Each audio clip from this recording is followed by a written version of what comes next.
right. Thank you for that. Welcome, Jay.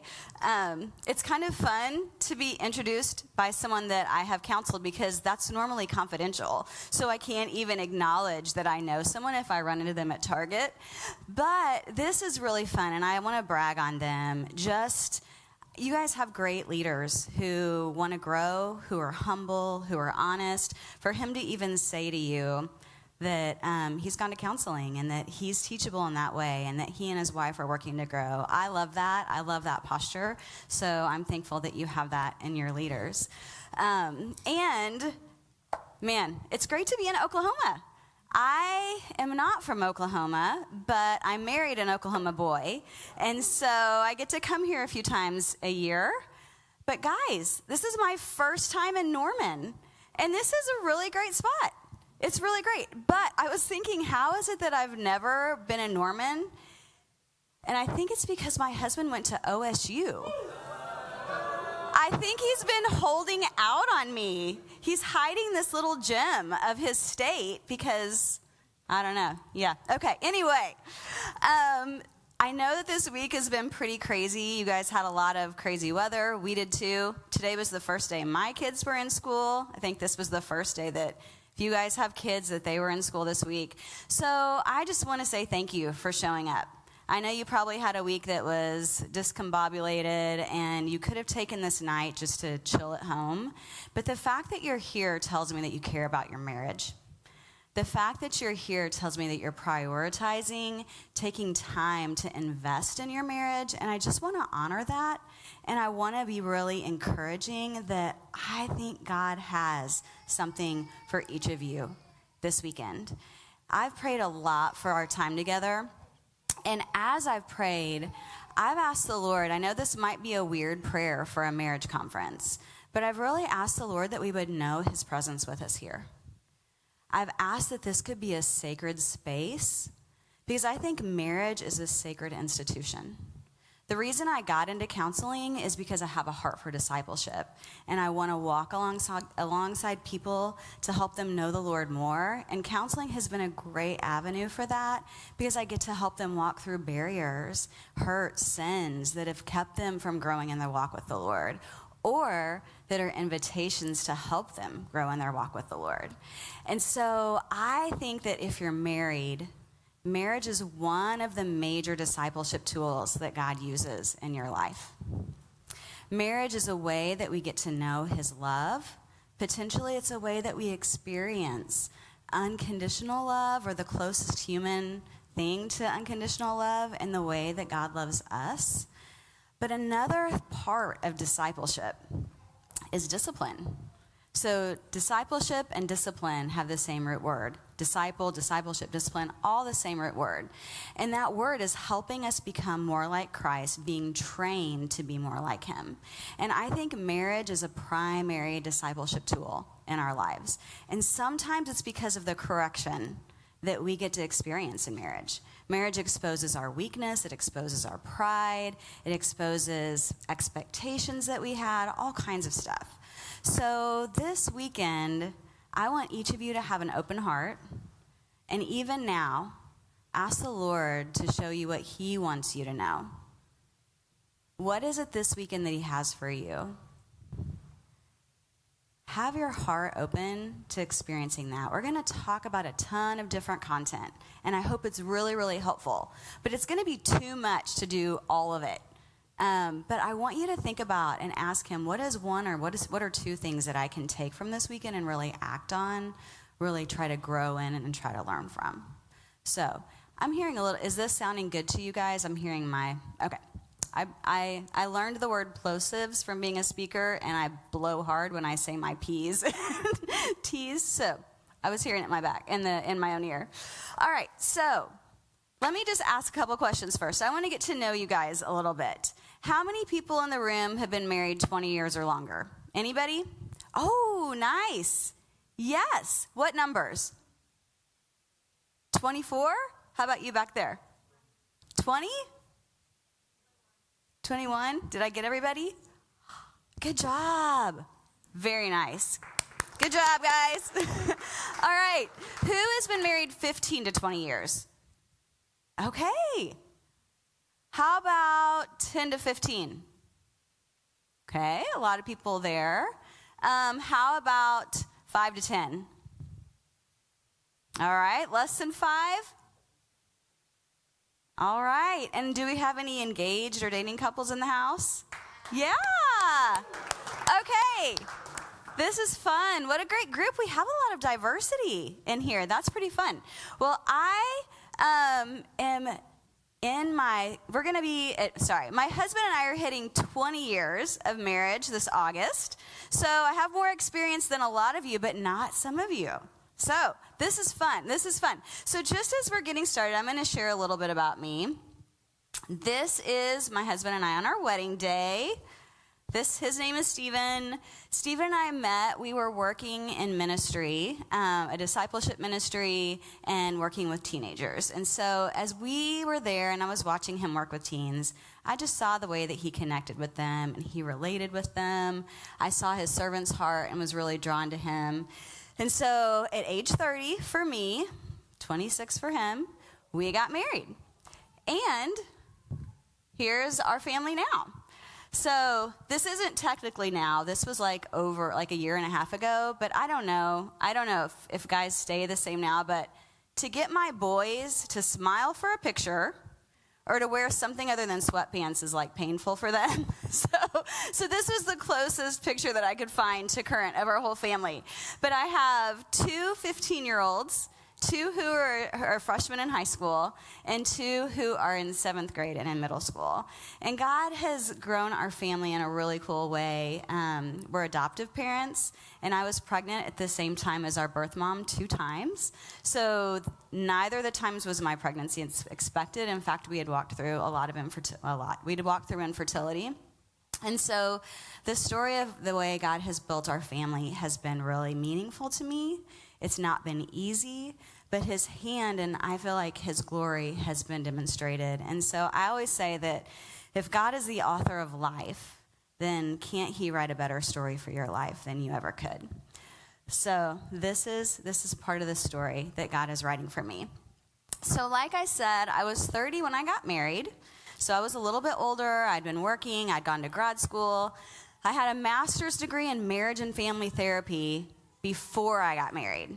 So I thought I was going to be ready for this thing. I thought I would be equipped. I had studied. I knew. I love my husband.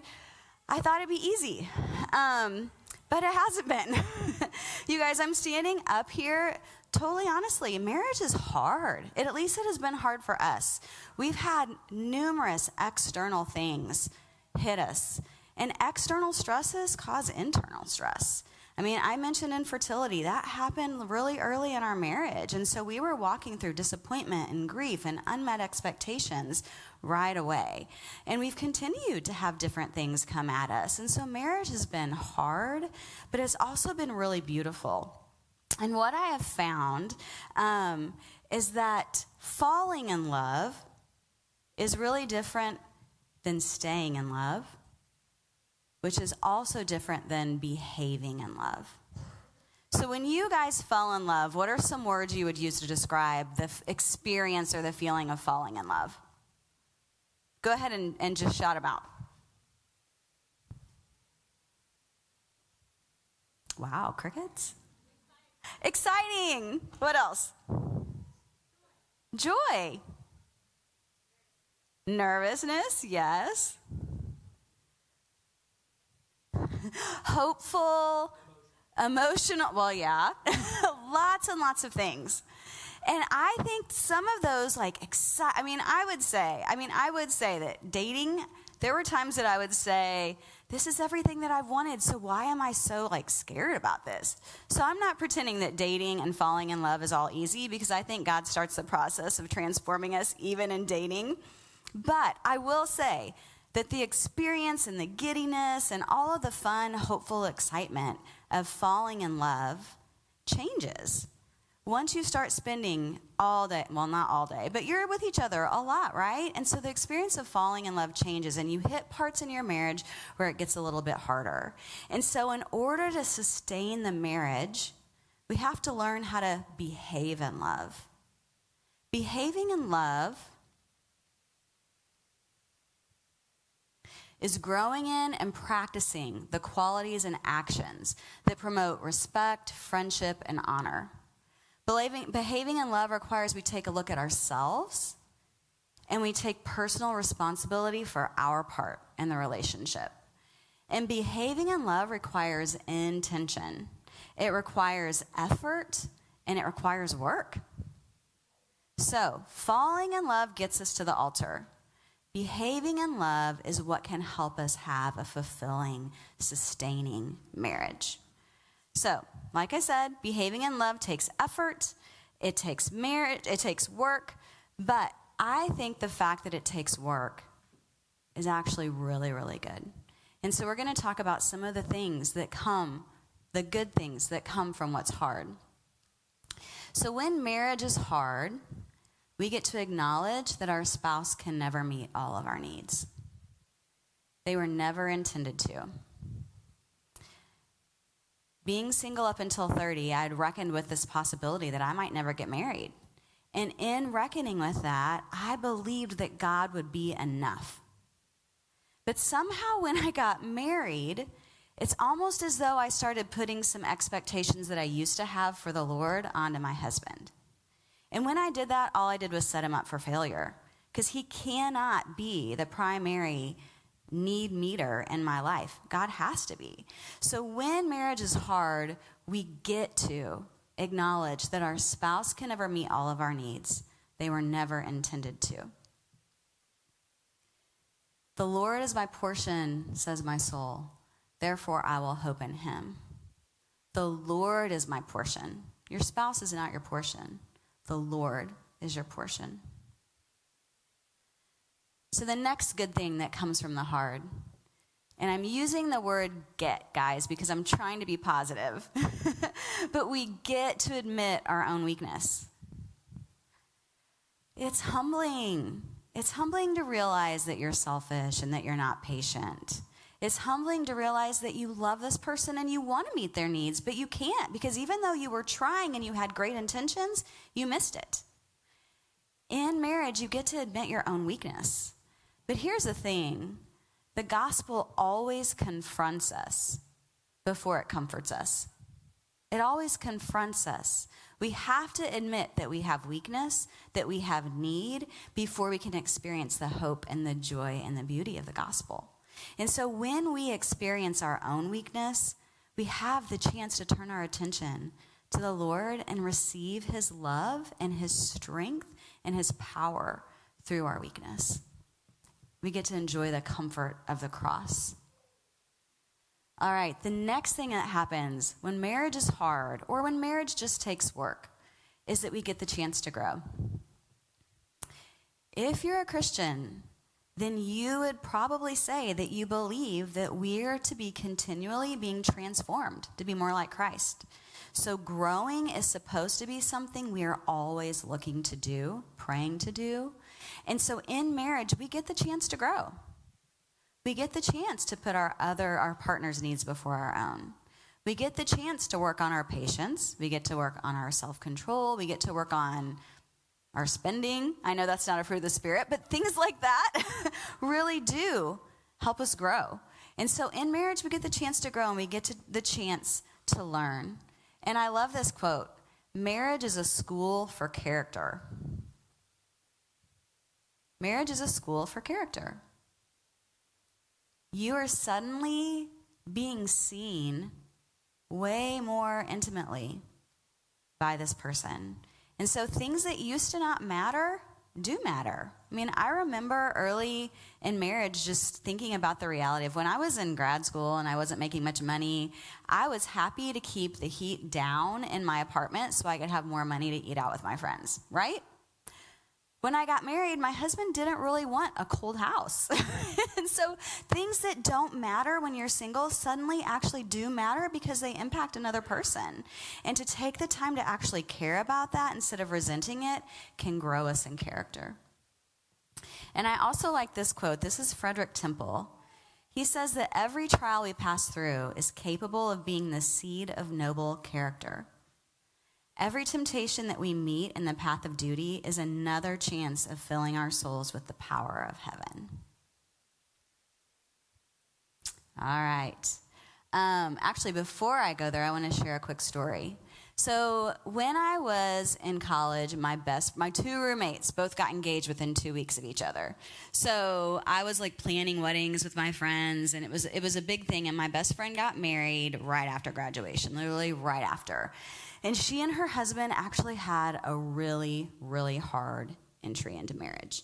And I didn't get married for another 8 years, but I walked really closely with her and I got to learn a lot. And he's a good friend of mine too.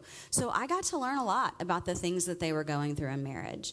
And I'll never forget me as a single 22-year-old hearing my best friend say, you know, when we first got married, I was so sure that I loved my husband enough that I would always be faithful to him. But just a few months into marriage, I'm highly aware that I have to love God enough to choose to be faithful to him. That is where marriage is a school for character.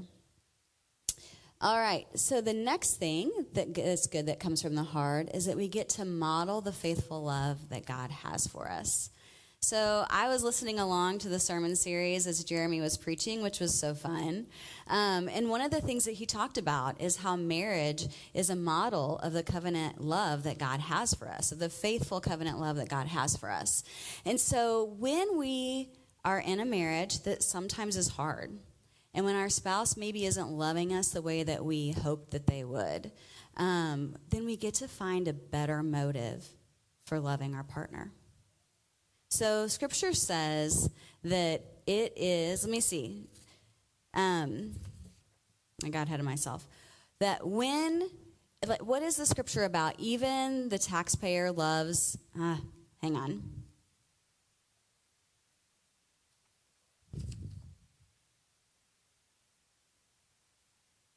Well, I lost it.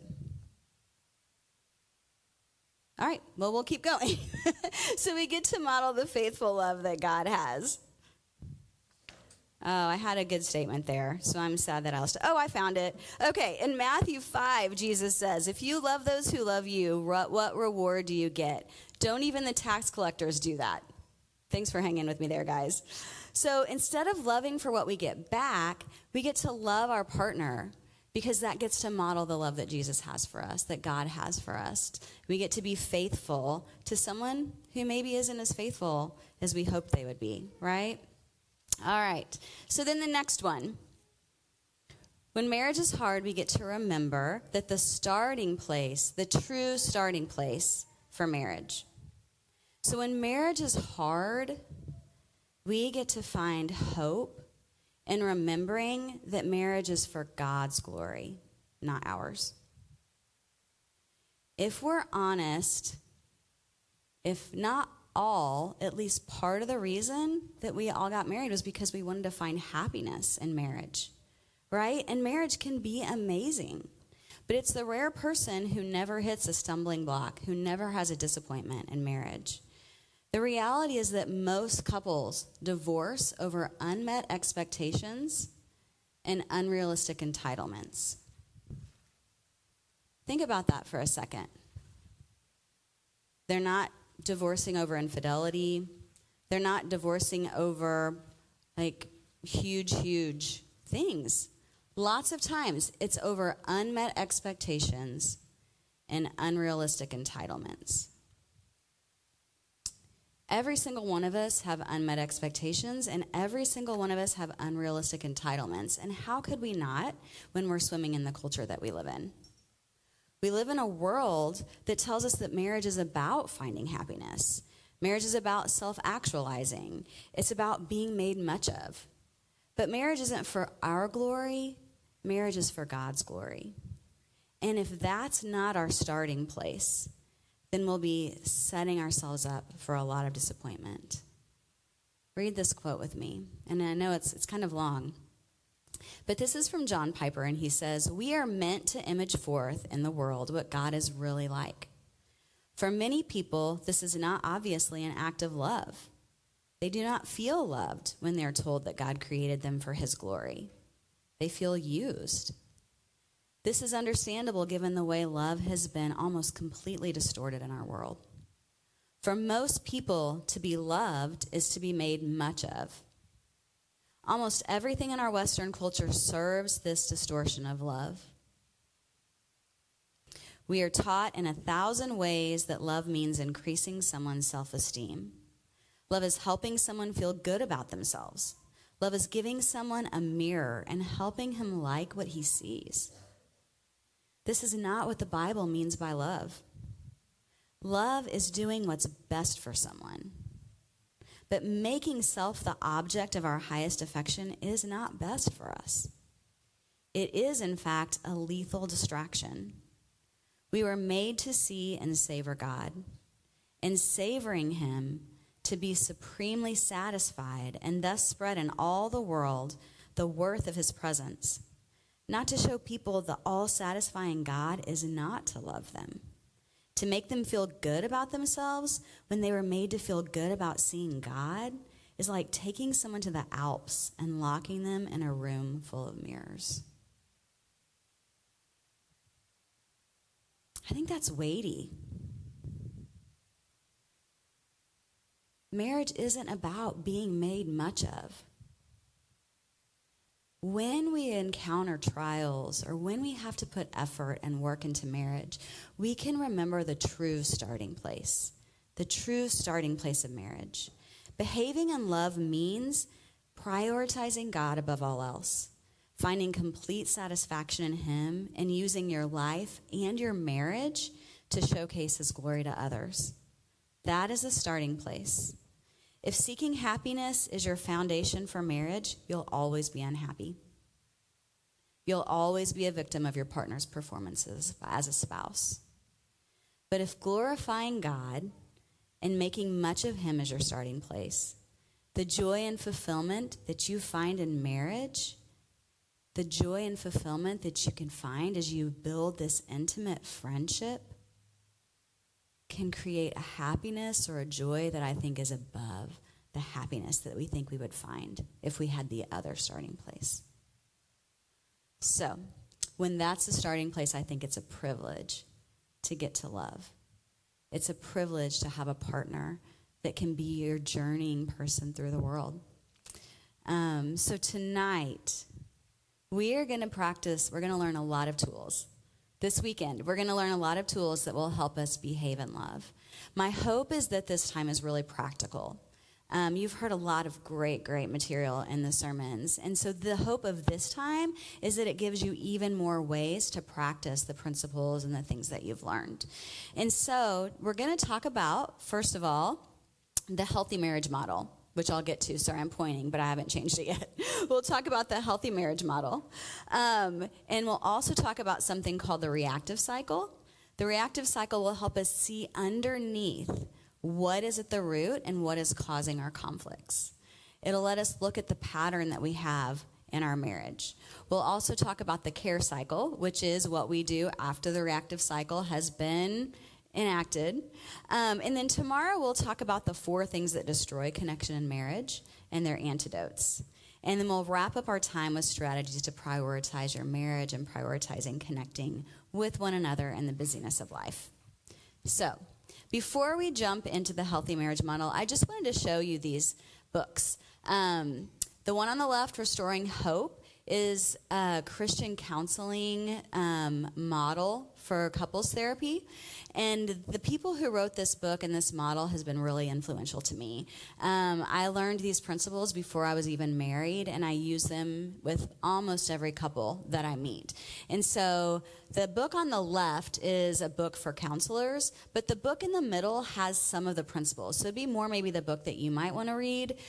You're welcome to read the counseling one, but that one might be a really helpful one to you. And it just talks about the lies that we encounter from the world and the truths that Scripture says that marriage are about instead. And then on the right is the 7 principles for making marriage work. And John Gottman is the premier expert researcher on marriage in our country. Have you guys heard of him? And so that book has a lot of really helpful principles as well. So I just wanted to show you those because those have been big influences to me and have influenced what I am teaching you here tonight. So, all right. This is going to seem kind of obvious, but as we jump into the healthy marriage model, there are 3 components of a marriage: a husband, a wife, and a relationship. So, the best marriages happen when all three of those components are cared for. When the husband is cared for, when the wife is cared for, and the relationship is cared for. So before I describe how the healthy marriage model works, I want to talk about two distortions of the healthy marriage model. So the first distortion is 1 + 1 = 1. And this is a model, this idea is really common in Christian circles, and it's because it's based on a scripture, but that's just slightly misapplied. And Jeremy also mentioned this in one of his sermons. But the reality is that scripture does say that when we're married, the two become one, that they become one flesh. We'll leave our father and mother and join one another and become one flesh. So the idea is one man plus one woman equals one flesh. And one flesh does mean the sealing of a permanent relationship. It does signify this beautiful, intimate, unifying bond between a husband and a wife. And when Scripture speaks of becoming one flesh, it tells us not to separate what God has joined together. But what becoming one flesh doesn't mean is that when we get married, we lose who we are as individuals. God never intended us to lose the unique gifts and the personalities that he gave us when he called us to do these good works that he had in advance for us to do. When he made us to be a part of the body of Christ, and we're all a different part of the body, that when we're working together, the body is built, the church is built up in love, right? So when we got married, we were not intended to completely lose ourselves. And in counseling terms, 1 + 1 = 1 would be a couple that would be called enmeshed. You lose yourself in each other. You lose who you are in that other person. And so in that, the couple is overly connected. There's a loss of the individual self. And when you're overly connected in this kind of a model, differences become the enemy. Differences become a problem. Greg Smalley was one of the authors of the middle book that I put up there. And he describes this distortion as if a happy couple were sleeping inside a one-person sleeping bag. So it's a one-person sleeping bag made for one person and a happy couple sleeping in there. Well, if you think about it, initially that might be kind of fun, kind of cozy, kind of intimate, kind of warm. You might really enjoy it. But as the night goes on, what's going to happen? You're going to start getting uncomfortable. You're going to want to move, but the other one's going to be in the way. And every move you make impacts them. And so even just turning over takes this huge coordinated effort to flip around or to lay on your stomach and then lay on your back. It's totally uncomfortable. And what started out as fun ends up meaning that either one person has to just passively give up, lose who they are, and just stay in the same position and respond to what the other person wants, or the couple argues the whole time, or they get out of the sleeping bag, right? So 1 + 1 + 1 = 1. I threw an extra one in there. It doesn't work. It doesn't work. In that model, our differences are an enemy, but truly they're a gift. Marriage needs to have space for each of us if our differences are going to be a gift. And so if you think 1 + 1 = 1, then you could be prone to believe that marriages only work when couples have more in common. You can think conflict indicates that there's something wrong with your marriage. And you can either try, like it says at the bottom and like I described at the end of the sleeping bag story, you can either try to dominate your spouse or please your spouse, losing who you are in the process. And guys, typically, when God combines things together, the sum is greater than its parts, not the opposite. All right. So the next distortion is 1 + 1 = 2. So in this model, the two that get married remain two. They have personal freedom and their identity, however, are elevated to the point where they neglect the relationship part of their marriage. So this marriage is where the couple is independent and they're disengaged. So they don't work on connecting, they don't work on building a friendship, They might share bills, they might share parenting responsibilities and tasks, but they don't share an investment in the us part of the relationship. And this happens really easily when you have jobs, if you end up having kids.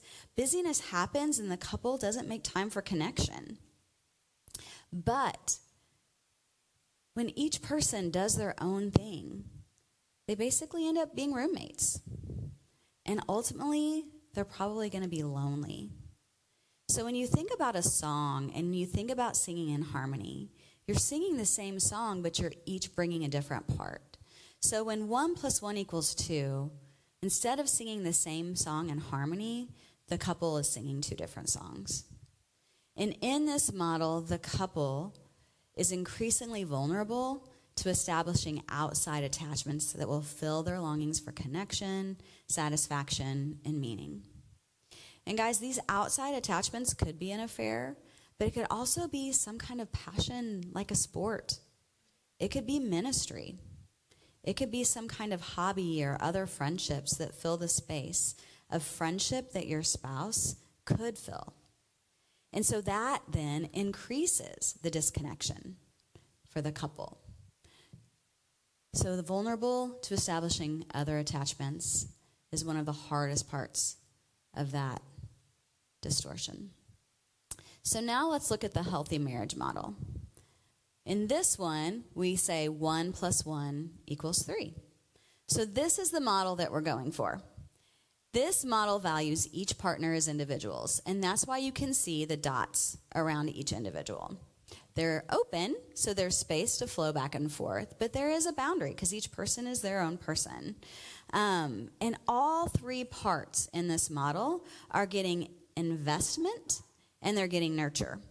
So if any of us hopes to have a healthy marriage, the best starting block is with 2 healthy individuals. So healthy is like a really common word that we're throwing around these days. But the hard thing when we use this word healthy is lots of times it's vague in exactly what is healthy, or it can be kind of subjective. So let's define what a healthy adult is.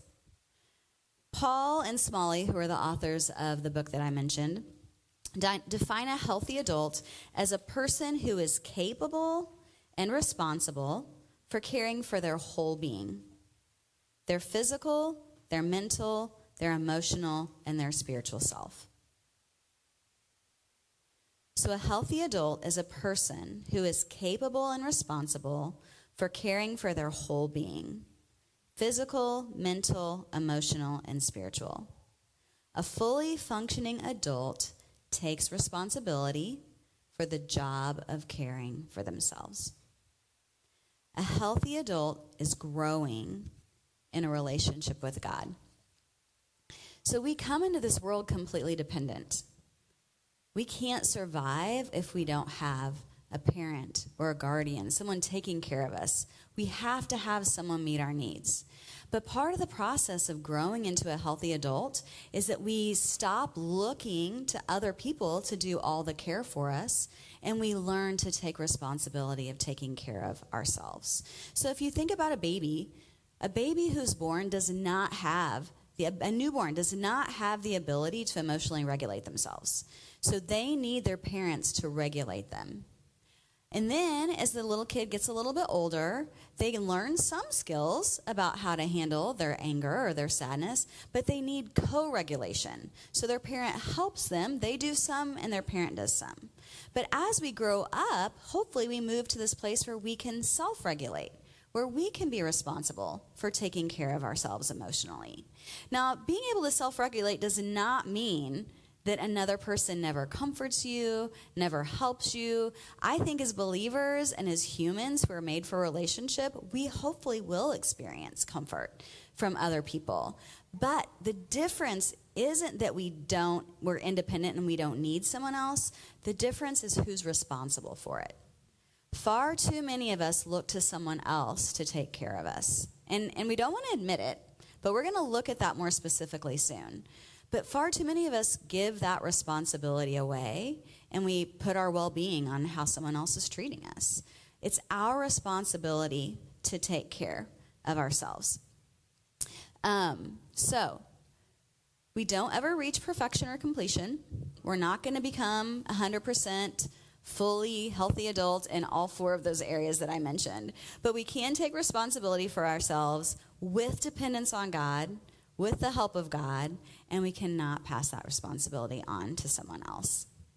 So, you don't have to raise your hands, but just think about, growing up, did you have a parent who modeled health in all 4 of those areas? Did you have a parent who took care of their physical health? Cared about how they ate and how they exercised? Did that parent also consider their mental health? Teaching you how to control your thoughts and what's going on in your mind, learning and growing and adding to their knowledge. Did you have a parent who was showing you emotionally how to be healthy?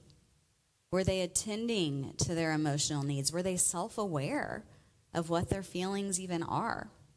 And did you have a parent that you got to watch take care of themselves spiritually, being responsible and seeking the Lord in a disciplined way? I don't come across very many people who had great models of one person doing all 4 of those things well. It's okay that we don't all know how to do that. Again, we're broken, we're not perfect, we need to learn and grow.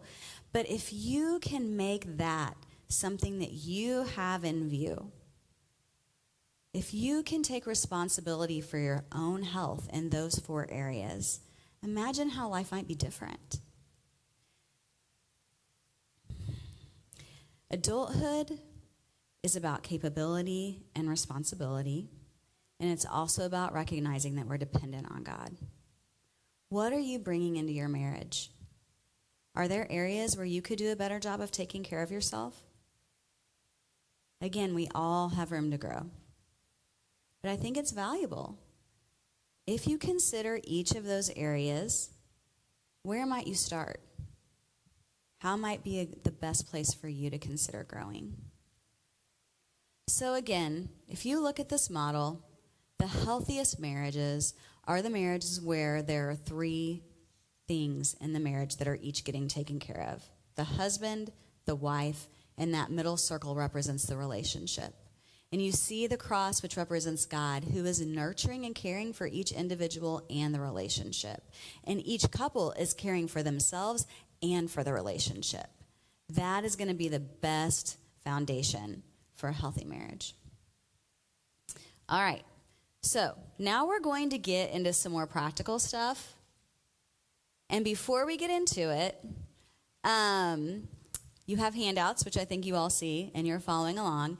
If you go to the back, you are going to see something that says the reactive cycle. It's pages that are like shaded. Every other one is kind of like a greenish color. I think it's except for the resource page, maybe the very last one. Do you guys see it? Okay, we're going to take a little break, and I want each of you to fill out that form. So the first section says buttons. Think about a conflict that you've had with your partner, or think about conflicts that you have with your partner in general. When you're in the middle of that conflict, what are some of the fears or feelings that you have? Those are called buttons, and I'm going to explain all of this more in a minute. But what are some of the things that get pushed on for you in marriage? And then after that is a section that's called reactions. So when you get in a conflict, what are some of the things that you do? What are some of the ways that you react in conflict? And then the last portion is wants. And it's going to ask, what do you want out of marriage? What are the things, and honestly, every one of those things is great, guys. You might want to check every one of them. And it's okay if you check every one of them. But which one of those are the most important to you? So as you go through this worksheet, check any one that stands out to you, that would apply to you. And then after you've checked them, go back and star the top 5 or 6, top 4 to 6. Okay? Does that feel clear to everybody? Okay, let's take maybe like 10-ish minutes to fill that out. If you need a break, use the restroom. We'll start back just right around 8. All right. Even if you're not done, that's okay. We'll go ahead and get started, and you can finish that later. But I definitely do want you to finish it later. It'll be really helpful. Okay, so when couples are asked to identify where they need the most help in marriage, they name conflict, communication, and prioritizing their relationship in the midst of the busyness of life. So these are the 3 areas where we're going to focus this weekend. And we'll start with conflict. We may not realize it, but our conflicts have patterns. Even when we're fighting about something that's different, we generally have a similar pattern in the way that we have conflict with one another. And this verse, I think, is a really interesting verse to help us consider what's going on inside of us when conflict is happening. So in James 4, it says, "What causes quarrels and what causes fights among you? Is it not this, that your passions are at war within you? You desire and you do not have, so you murder. You covet and you cannot obtain, so you fight and you quarrel." And a while ago, out of curiosity, I looked that up in the Message and listened to how the Message paraphrases that. Where do you think all these appalling wars and quarrels are coming from? Do you think they just happen? Think again. They come about because you want your own way, and you fight for it deep inside yourselves. Sometimes when we're fighting, the most powerful drivers of the conflict are emotions that we haven't even named. And in fact, if the emotion hasn't been named, it's probably even more powerful. And when we're distressed, we often don't know what it is that is driving us. We just know we don't feel good. And it's important, though, to know what is driving the conflict. And the tool we're going to look at right now will give you a lot of insight. So, we're going to talk about the reactive cycle. The developers of the Focus marriage therapy model created this. And so they started out with 3 things that I've already briefly described to you: buttons, reactions, and wants. And so they observed, as they were counseling all of these different couples, that fear was at work in various forms for both spouses during their interactions. Usually they didn't label it as fear. They maybe didn't feel afraid. But if you dig down deep enough, what was underneath the surface was fear. And fear is a powerful force. And reactions to fear also fuel more unfortunate, unpleasant reactions. So these dynamics can really harm a marriage over time. And what they found was that no matter whose fear got set off first, the basic human reaction to fear was naturally and oddly triggered a corresponding fear reaction in their spouse. So this cycle of fear was underlying all of their marriage conflicts. It was predictable and it was consistent. So this cycle that we're going to look at has, again, these three features: buttons, reactions, and wants. So let's look at buttons. Buttons represent our fears. They represent our wounds. They're our idols. They're the negative messages we've received in our lives. Buttons represent lies about ourselves that we fear are true. They're things that feel personal. They're generally things that we're afraid of. Lies about ourselves that we fear are true. So we put up little antenna against these things, and we're highly aware at the possibility of these coming at us. And so we are super, super threatened when we think this button is going to get pushed. So some of these fears might come as a result of a specific relationship, and some of them are just simply the result of living in a broken world, having a sinful nature. But when these buttons get pushed, we react. And these buttons we call core fears. So like I said, we may not necessarily feel afraid, but it taps into a message that feels kind of painful about ourselves, and when we dig down deep enough, there is fear attached. And our buttons are like bruises. So imagine if I had a big bruise on my arm, and you see me across the room, and you come over and you give me a big old hug because you're happy to see me, but you hit my bruise, and so I react in pain. But you're surprised because you were trying to show me love. You were happy to see me. But I felt legitimate pain. this is what's happening in our conflicts all the time. Our buttons are getting pushed. Our buttons are like bruises, and they're available for people to poke on, and they cause pain. And when our button gets pushed, we're gaining insight into our hearts. We're gaining insight into our value. We're gaining insight into our belief system. All right. Okay. I think that was supposed to have something on it, but we'll keep going. So, next we have reactions. Reactions are strategies that we employ to get the other person to help us with our desires. So, when our button is pushed, we react. And when we react, we are trying to soothe the pain of the button getting hurt. We're trying to distract ourselves from the pain. But we also are trying to manipulate the other person into giving us what it is that we want. So it's our attempt at controlling them. And our reactions are an effort to protect our wounds. But Larry Crabb most of you have probably not heard of Larry Crabb. He was around a long time ago as a Christian counselor. But what he would say is that when we protect our wounds, we preserve them. When we protect our wounds, we actually ensure that they stay.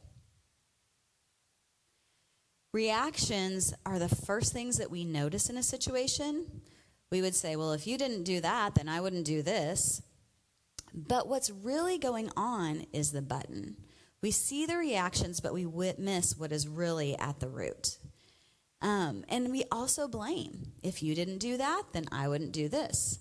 But there is a quote that says that no matter the jarring, a jar of fresh water can't spill filthy water. When you're upset, you upset what's really in you. I think that's interesting. We can blame the other person for our reaction, but if that reaction wasn't inside of us in the first place, it couldn't come out. So we need to acknowledge that. And so in conflict, we spend a lot of time looking at the reactions, but we miss our wounds. We miss the buttons.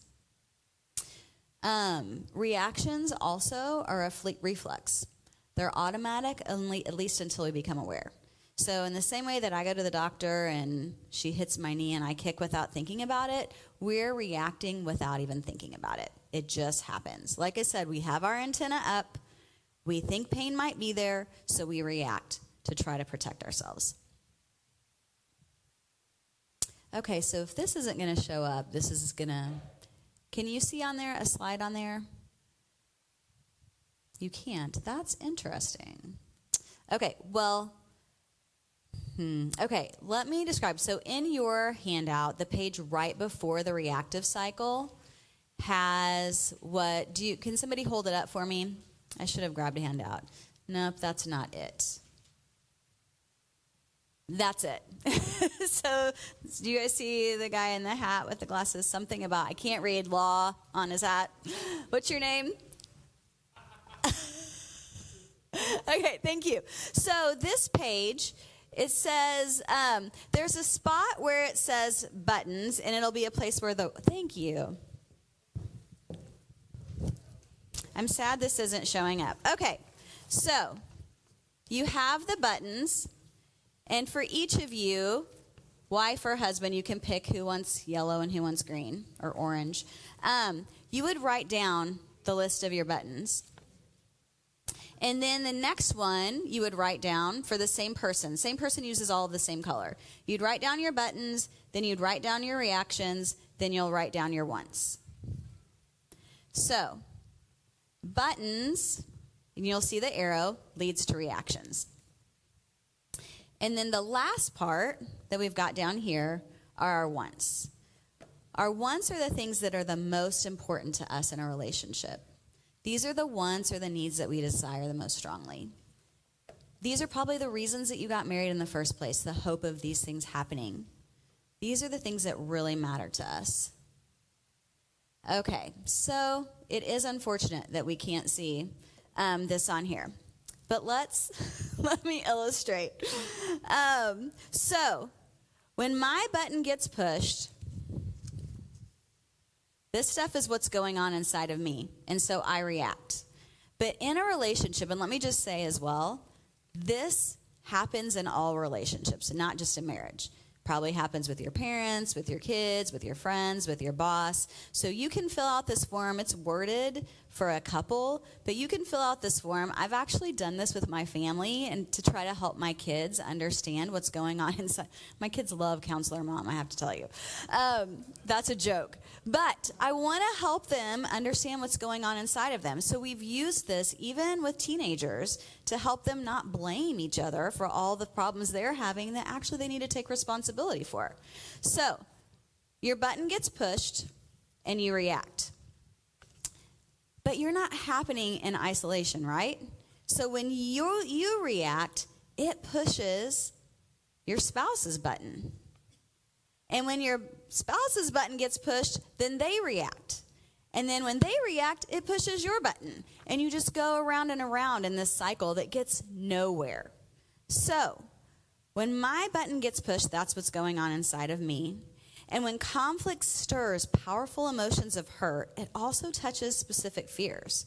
So when someone pushes your button, you tend to react with unhealthy words or actions that are calculated to motivate the other person to change and to give you what you want. And what we want, and even if you look at your list, what we want is usually the opposite of our fear, right? So if I'm afraid of disconnection, then what I want is connection. If I'm afraid of being rejected, then what I want is acceptance. If I'm afraid of being a failure, then what I want is probably to be adequate or to be successful. Those are the things that matter a lot to us. And so you'll probably see some real connection between your buttons and between your wants. So I'm going to give you an example. Now I'm a little bit behind. Let me see where this is since I can't see. Okay, well, all right, we'll hang on to that. All right, so I'm going to give you a real-life example. My husband has given me permission to share this. But several years ago, and it's not like a major example, and that's the thing. It doesn't take a huge, dramatic conflict for this cycle to happen. It can be something simple. But when our kids were really little, I was a stay-at-home mom. And I was having a problem with my foot, and I needed to go to the doctor. And the doctor could get me in that day at, let's say, 3:30. Well, that meant my husband had to come home early to take care of our kids so I could make it to the appointment in time. So I gave him a time that I needed him to be home by. Well, he wasn't home. He didn't make it on time, and he was late, and then he was a little bit later. So the whole time that I'm waiting for him to get there, I'm getting really frustrated, right? Because it's important to me to go to this appointment, and I can't get there. So the buttons that were getting pushed in me, I was feeling helpless. I needed to get to this appointment, and I can't leave my 4 babies all together alone at home, right? I'm feeling helpless. I was feeling, let's think. I was probably feeling misunderstood, or I was probably feeling invalidated. Like, hey, this is not, what's important to me is not important to him. So as these things are happening inside me that I hadn't necessarily been naming, I was just feeling the increasing, I would call, frustration. He walks in the door, and instead of being my friendly, thanks for coming home early for work, I really appreciate you, it's so good to see you, I'm withdrawn. Because I'm mad, because I don't feel cared about, I feel really hurt, and he doesn't deserve for me to be friendly to him right now, right? Well, he comes in, and the whole time he was driving home, he was feeling really guilty. He was feeling really bad because someone caught him as he was walking out the door at work, and so he was trying to leave, but he couldn't leave because they had a question that was really important, but he was feeling torn because he knew I needed him, but this person needed him, so he's driving home stressed, and when he walks in the door and I'm not happy, he immediately feels misunderstood. And so because he felt misunderstood, he got defensive. And he started explaining to me all the reasons why he was late. Well, because he's explaining why he's late, I don't feel like he really cares or is acknowledging the fact that I'm affected by his lateness. So I don't feel like he's validating this impact on me. So do you see how, like, we have a button that gets pushed, and so we react, and then that reaction pushes their button, and it just goes back and forth, around and around and around. And the thing that's interesting and hard is that in one single conflict, lots of buttons can get pushed and lots of reactions can happen. And the thing that's important to name is the external problem is rarely the problem. So it was a problem that he was late. I did show up to my doctor's appointment late.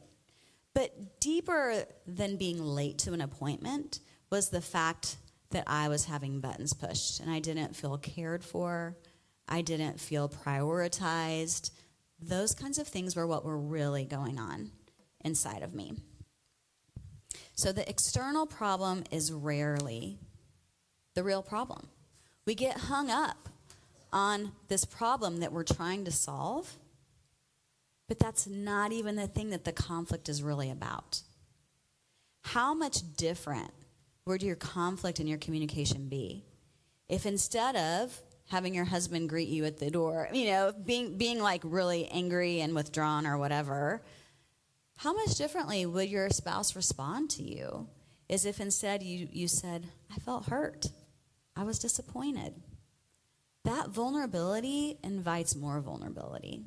But a reaction invites another reaction, and you just get nowhere. And the problem is because our reactions are so visible, most couples spend most of their time in conflict working on the reaction. So if someone rages at their spouse, they probably don't feel great about raging at their spouse. And so in order to stop raging, they start withdrawing because they don't, if they're not in their presence, then maybe they won't get angry. But the problem is in that situation, all they did was change reactions. They didn't actually address the button. They didn't actually do a thing that was healing, right? We spend all of our time working on our reactions when what we really need to do is notice the buttons. All right. So, the fear dance is what this was originally called, the reactive cycle. And it's kind of like a dance. And the thing is, the dance works and that it keeps you going in a cycle, but it doesn't actually work to help get you what you want.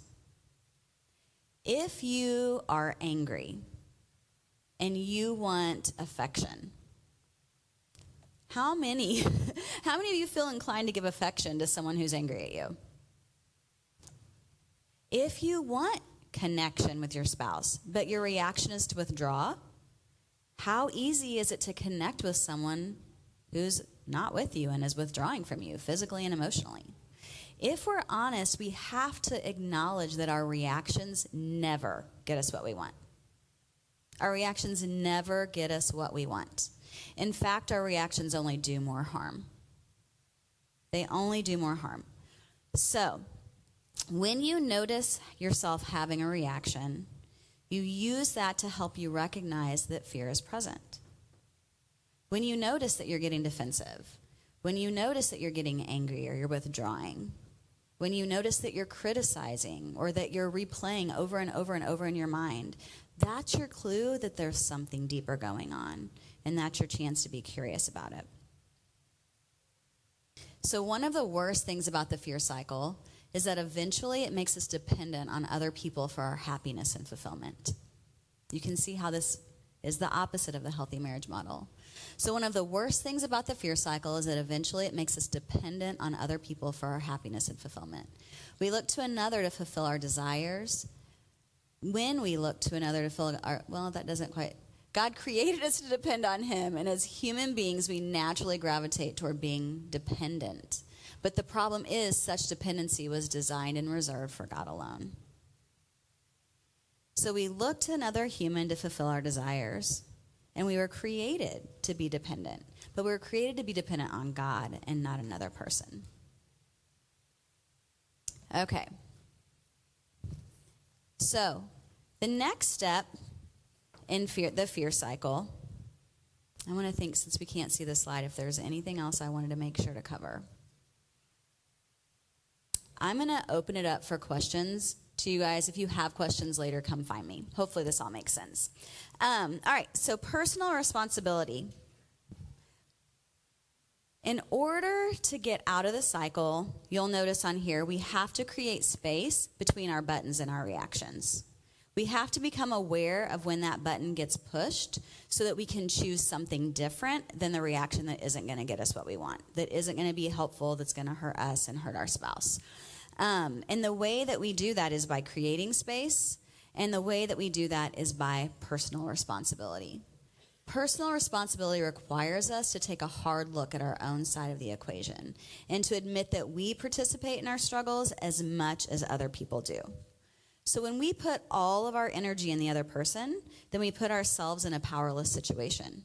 We make ourselves a victim to them. And our well-being is dependent on whether or not they do the thing that I'm hoping that they do. But personal responsibility is actually the more hopeful. It's the more powerful in a good way posture to have. Because if your emotions, if your buttons are your responsibility, then you can do something about them. And even more than that, they're God's responsibility. So anytime your button is pushed, it gets to point you to the Lord. It gets to invite you to connect with him. Because let me tell you, as you look through those lists of buttons, things like unimportant, worthless, failure, disconnected, betrayed, not understood. There is not a single button on that list that describes your true identity in Christ. Not a single one of those buttons describes your true identity in Christ. So we're looking to our partner to prove something that we want to be true, that, guys, is actually already true. You're not worthless. God gave his son for you. You're not going to be abandoned or alone. He is with you and he will never leave you. He will never forsake you. You're not going to be rejected. He accepts you and he forgives your sins. His love for you is not dependent on your behavior. If you look at that list, not a single one of those things is how God sees you. And so if you go to him when that button is pushed, you get to work with him on that. And you get to experience something that you probably already know in your head, even deeper in your heart. And you get to ask him, God, would you make that experience true? Would you help me believe that this is true about me? He wants to meet you in that, and he can affirm it way better than your spouse ever could. So you get to take the responsibility of going to the Lord for those needs. And that is always, always a hopeful place that you get to be in.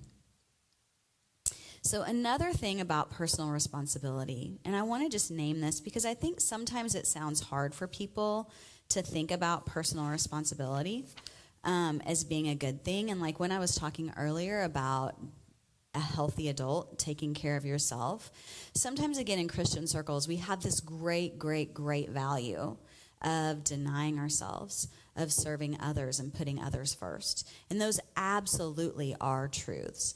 But sometimes underneath that, people can get a little bit off and believe that other people have more value than they have. The reality is we're all valuable. We're all created in God's image. And when we take responsibility for ourselves, then we actually connect with the Lord in a way that fills us. And when we're connected with him, we get to be filled in such a way that we actually have more to give. So if we are called to love our neighbor as ourselves, but we don't love ourselves, we don't take care of ourselves, and we're empty and just, empty inside. We don't have a lot to give. But if we do connect with the Lord and join with him in caring for ourselves, then we have way more to give. And so loving our neighbor as ourselves actually becomes something even more beautiful. Does that make sense? So, okay. All right. So, part of personal responsibility is growing in self-awareness. Part of personal responsibility is being willing to admit that you're part of the problem. There are very, very, very, very few problems that happen in marriage. Maybe there are sometimes some. There are some examples. But almost no problems in marriage are 100% one person's fault and 0% the other person's fault. So there's something called the liminal thinking principle that says if you're a part of the system meaning the marriage in this case, if you're part of the system, assume you're part of the problem. So how far back would you say your buttons go? as you look at that list of things that you would say you're afraid of, I would guess that most of those go back to even before you met your partner. And so we can't blame it all on them because these are things that were in us. And so we need to take responsibility for those. And yet we look to the other person to stay away from the wound, and we even hope they'll heal it.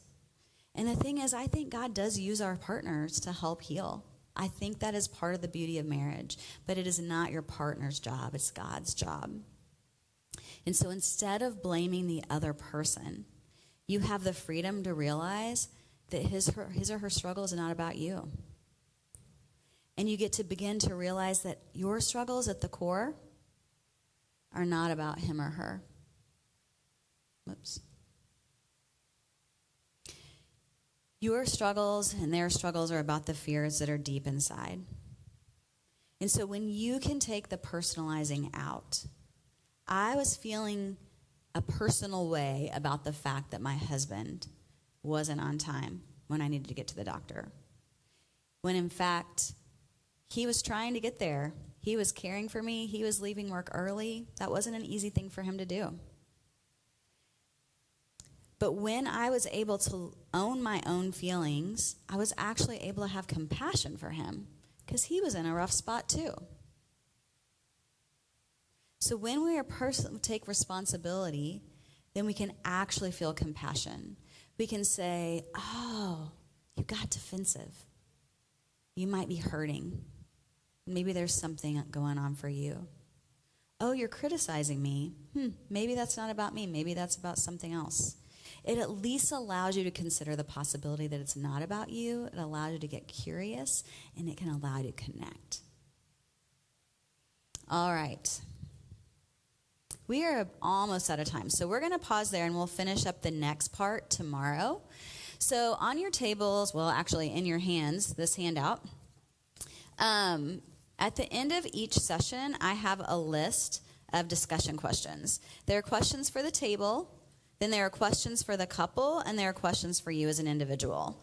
So while you're at the table, feel free to discuss those with each other. If you and your partner want to go ahead and head on out and maybe discuss yours at home, I would encourage staying for a little bit, even just